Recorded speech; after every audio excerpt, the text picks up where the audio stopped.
नमस्कार दोस्तों, study with ज्ञान प्रकाश में आप सभी का हार्दिक स्वागत है। तो आइए आज के सेशन में करते हैं डिस्कस 13 मई के सभी इम्पॉर्टेंट करंट अफेयर। तो देखिए पहला क्वेश्चन क्या है। हाल ही में इंटरनेशनल नर्स डे मनाया गया। कब मनाया गया?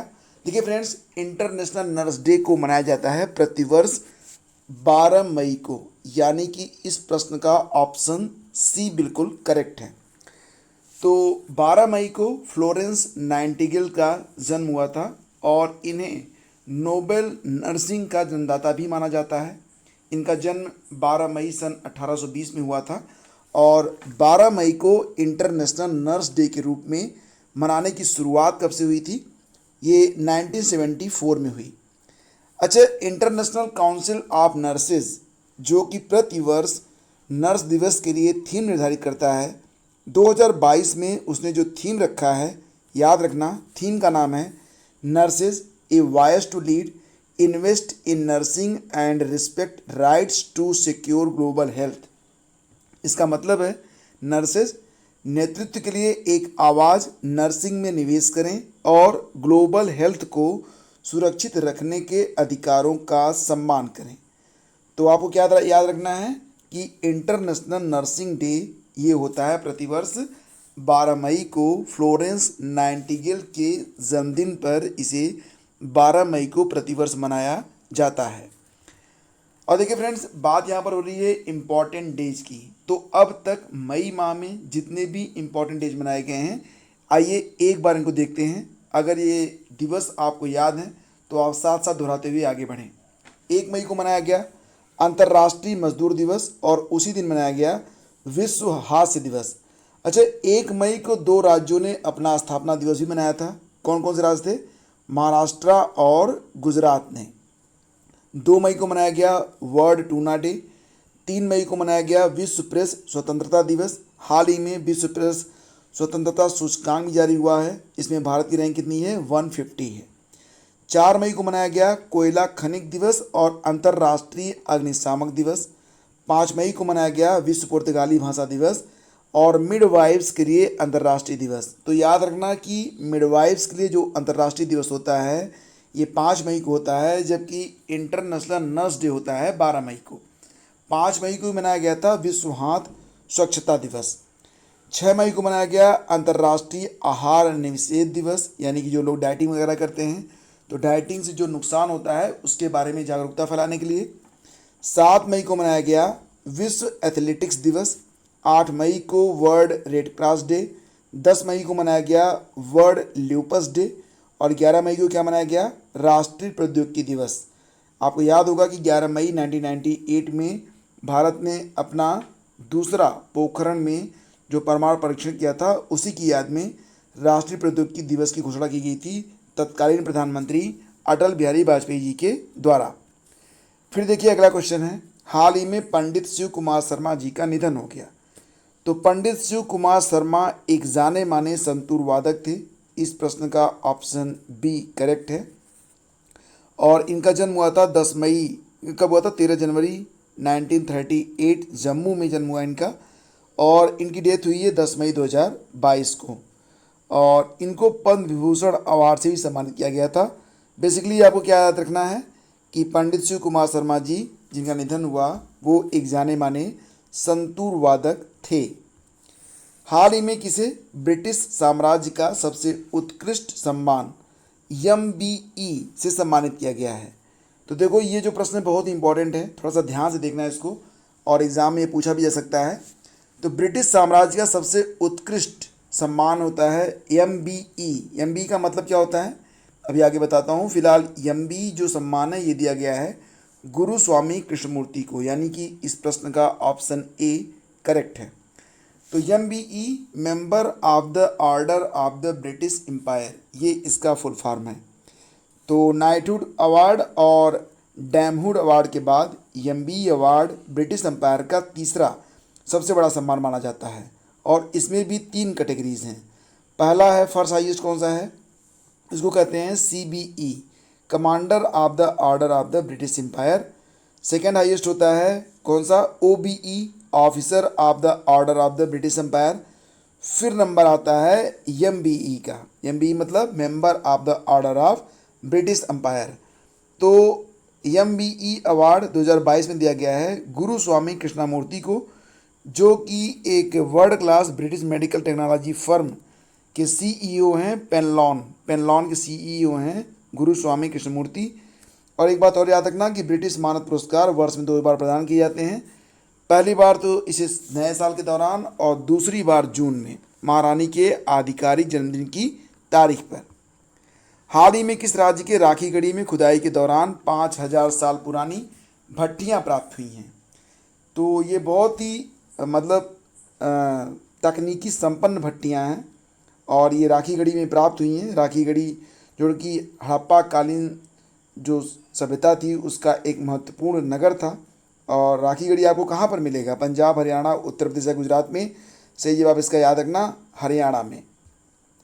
तो भारतीय पुरातत्व संरक्षण के संयुक्त महानिदेशक संजय मंजुल बताते हैं कि जो अभी बहुत ही कीमती स्टोन के साथ साथ मनके आदि बनाए जाते थे उस समय, तो उसको बनाने में ये भट्टियाँ सहायक रही होंगी। हड़प्पा सभ्यता सबसे बड़े स्थलों में से एक है। हड़प्पा सभ्यता के सबसे बड़े स्थलों में से एक है राखीगढ़ी और यह भारत में 500 हेक्टेयर क्षेत्र में फैला हुआ है।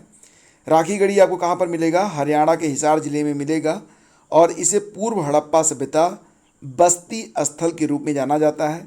घग्गर नदी के तट पर स्थित है और हड़प्पा सभ्यता की ये जो एक महत्वपूर्ण स्थान है राखीगढ़ी, इसकी खोज 1969 में हुई थी सूरजभान के द्वारा। तो एग्ज़ाम में ये प्रश्न भी आ सकता है कि राखीगढ़ी की खोज किसने और कब की थी? तो 1969 में सूरजभान ने किया था। और यह किस नदी के तट पर है? तो घग्गर नदी के तट पर है। हाल ही में 8000 मीटर से अधिक की 5 चोटियों पर चढ़ने वाली पहली भारतीय महिला कौन बनी है? तो इनका नाम है प्रियंका मोहिते। प्रियंका मोहिते ये सतारा से हैं, पश्चिमी महाराष्ट्र से, और वर्ष 2020 में इनको तेनजिंग नोर्गे एडवेंचर अवार्ड भी मिला है। तो 2013 में इन्होंने माउंट एवरेस्ट को, 2016 में माउंट किलिमंजारो जो कि तंजानिया में है, 2018 में माउंट लाहौस्ते, 2019 में माउंट मकालू और 2021 में माउंट अन्नपूर्णा की चढ़ाई इन्होंने पूरा किया है। तो प्रियंका मोहिते जो कि मात्र 25 वर्ष की हैं और इन्होंने 8000 मीटर से अधिक की 5 चोटियों पर अपनी चढ़ाई को पूरा कर लिया है। हाल ही में किस राज्य का पौमई नागा क्षेत्र ड्रग फ्री जोन घोषित किया गया है? तो यहाँ पर जो अफीम की खेती होती थी अब ये खेती नहीं की जाएगी और ये राज्य है मणिपुर। हाल ही में मणिपुर के दूसरी बार CM कौन बने हैं? N बीरेन सिंह, जिनके आह्वान पर वहाँ की जो जनजाति जातियाँ होती हैं उन लोगों ने और साथ साथ जो आम जनता है उन्होंने अफीम की खेती का बहिष्कार किया है। और ये पौमई नागा क्षेत्र जो है पाया जाता है कहाँ पर? मणिपुर में। तो आपको याद दिला दें मणिपुर के बारे में, अभी हाल ही में 23 अप्रैल को मनाया गया था खोंगजोम दिवस मणिपुर में, और कैच द रेन कैंपेन शुरू किया गया था मणिपुर में ही CM N बीरेन सिंह के द्वारा। लाई हरोवा त्यौहार और संगई महोत्सव दोनों मणिपुर से ही संबंधित हैं। और लोकटक झील, ये याद रखना, ये मणिपुर की एक बहुत ही प्रसिद्ध झील है जिसके बारे में अक्सर एग्जाम में प्रश्न बनता है। अभी हाल ही में पुलित्जर पुरस्कार 2022 दिया गया।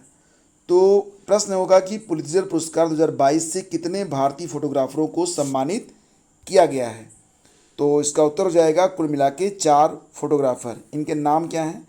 अदनान आबिदी, सना इरशाद मट्टू, अमित दवे और दानिश सिद्दीकी मरणोपरांत। तो फ्रेंड्स, इन पत्रकारों को यह पुरस्कार भारत में कोविड-19 संकट के कवरेज के लिए फीचर फोटोग्राफी के लिए दिया गया। और अगर बात करें हम यहाँ पर पुलित्जर पुरस्कार के बारे में, तो अमेरिका का यह एक प्रमुख पुरस्कार है जो पत्रकारिता, साहित्य और संगीत रचना के क्षेत्र में उल्लेखनीय कार्य करने वालों को प्रदान किया जाता है। इसकी स्थापना हंगरी मूल के अमेरिकी प्रकाशक जोसेफ पुलित्जर के द्वारा की गई थी, जिनके नाम पर इसका नाम पुलित्जर पुरस्कार रखा गया है। तो याद रखना कि 4 भारतीय पत्रकारों को पुलित्जर पुरस्कार 2022 से सम्मानित किया जाएगा। प्रधानमंत्री वाईफाई एक्सेस नेटवर्क इंटरफेस योजना PM वाणी को किस नवरत्न कंपनी ने, मिनी नवरत्न कंपनी है ये जिसको इसने शुरू किया है, तो ये कंपनी है रेलटेल। ऑप्शन A करेक्ट है। रेलटेल जो कि एक मिनी नवरत्न कंपनी है, उसने पीएम वाणी सेवा को स्टार्ट किया है। तो कुल 22 राज्यों के 2384 वाईफाई हॉटस्पॉट वाले कुल 100 रेलवे स्टेशनों पर यह सुविधा उपलब्ध होगी आम जनता के लिए। अगर बात करें हम रेलटेल के बारे में तो इसकी स्थापना हुई थी 2000 में और मुख्यालय मिलेगा आपको गुरुग्राम हरियाणा में। फ्रांसीसी उपन्यास जिसका नाम क्या है, मेयर साल्ट कंट्री इक्वेट के बंगाली अनुवाद ने 5वां रोमन रोलैंड पुस्तक पुरस्कार 2022 को जीता है। रोमन रोलैंड पुस्तक पुरस्कार 2022 को जीत लिया है। तो इस उपन्यास को लिखा है किसने? सही जवाब है कामिल दाऊद ने, यानी कि इस प्रश्न का ऑप्शन बी करेक्ट है। तो यह पुरस्कार 7 मई 2022 को नई दिल्ली के बीकानेर हाउस में French literary festival French lit fest 2022 के दौरान अनुवादक त्रिनंजन चक्रवर्ती और प्रतिष्ठित बंगाली पुस्तकों के प्रमुख प्रकाशक पात्र भारती के प्रकाशक ईशा चटर्जी को प्रदान किया गया है। यह पहली बार है जब प्रकाशक पात्र भारती को यह सम्मान मिला है।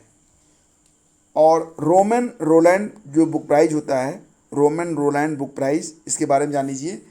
ये 2017 में स्थापित किया गया और यह अंग्रेजी सहित किसी भी भारतीय भाषा में फ्रेंच शीर्षक के बेहतरीन अनुवाद का सम्मान करता है।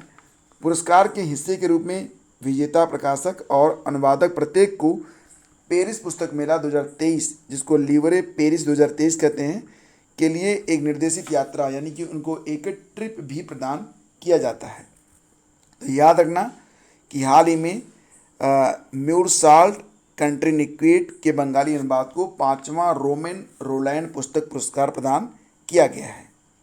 फिर अगला क्वेश्चन है कि किस राज्य सरकार ने महिला नागरिकों को बेहतर शिक्षा और स्वास्थ्य प्रदान करने के लिए लाडली लक्ष्मी योजना 2.0 को स्टार्ट किया है? तो लाडली लक्ष्मी योजना 2.0 को स्टार्ट किया गया है मध्य प्रदेश सरकार के द्वारा, यानी कि ऑप्शन बी यहाँ पर करेक्ट है। इस योजना के अंतर्गत क्या होगा, 12वीं पास करके जो भी लड़कियाँ आगे की पढ़ाई जारी रखेंगी उनको 25,000 रुपये मिलेंगे और जो लड़कियाँ IIM, IIT या फिर मेडिकल में दाखिला लेंगी तो पूरी फीस राज्य सरकार देगी। तो है ना बहुत ही शानदार बात। मध्य प्रदेश की स्थापना हुई थी 1 नवंबर 1956 में। राजधानी जानते ही आप भोपाल है। राज्यपाल हैं छंगू भाई मगन भाई पटेल और मुख्यमंत्री कौन है? शिवराज सिंह चौहान जी हैं। RB मलिमठ मुख्य न्यायाधीश हैं मध्य प्रदेश के। राष्ट्रीय उद्यानों में जो कि अक्सर पूछे जाते हैं, नाम याद रखना, कान्हा, माधव राष्ट्रीय उद्यान, बांधवगढ़ राष्ट्रीय उद्यान, पन्ना राष्ट्रीय उद्यान और सतपुड़ा राष्ट्रीय उद्यान मुख्य हैं। तो फ्रेंड्स ये थे आज के टॉप 10 MCQs। उम्मीद करता हूँ कि सेशन आपको अच्छा लगा होगा और अगर अच्छा लगा है तो प्लीज़ इसे लाइक और शेयर ज़रूर कीजिएगा, मैं बार बार कहता हूँ। तो आज का प्रश्न आपके लिए क्या है? अगर कल का जो करंट अफेयर था आपने वॉच किया है तो इस प्रश्न का उत्तर आप तुरंत देंगे। शतरंज टूर्नामेंट सनवे फार्मेंटेरा ओपन 2022 का खिताब किसने जीता है? तो उम्मीद करता हूँ कि इसका उत्तर आप ज़रूर लिखेंगे। अगर सेशन आपको अच्छा लगा है फ्रेंड्स तो इसकी जो क्विज़ है वो भी आप एक बार ज़रूर लगाइएगा ताकि आपको ये प्रश्न बिल्कुल याद हो जाए। क्विज़ लगाने के लिए आप वेबसाइट studywithgyanprakash.com पर चले जाइए, वहाँ पर आपको प्रश्नों की क्विज़ मिल जाएगी। वहाँ पर प्रश्न जो है बहुत ही अच्छे तरीके से आपके सामने रखे गए हैं। सिंपली क्या करना है आपको कि बस आप क्वेश्चन पे जाएंगे, क्वेश्चन मिलेगा आपको, फिर नीचे एक बटन मिलेगा, उसको क्लिक करते ही आपको आंसर पता चल जाएगा। तो बहुत ही शानदार क्विज़ और बहुत ही शानदार फॉर्मेट है, एक बार चेक कीजिएगा। लिंक आपको दे दिया गया है वीडियो के डिस्क्रिप्शन में। और इस लेक्चर की PDF के लिए आप 2 यहाँ पर टेलीग्राम चैनल हैं। एक तो करंट अफेयर वाला है, करंट अफेयर्स SWGP, इसको ज्वाइन कर लीजिएगा, या फिर स्टडी विद ज्ञान प्रकाश को, दोनों को ज्वाइन कर लीजिए। दोनों से ही आपको बहुत ही फ़ायदा होने वाला है। तो फ्रेंड्स आज का सेशन यहीं पे समाप्त करते हैं। Thank you so much. और रोज़ सुबह 5 बजे आपको इस सेशन नियमित तौर से मिलता रहेगा। Thank you so much.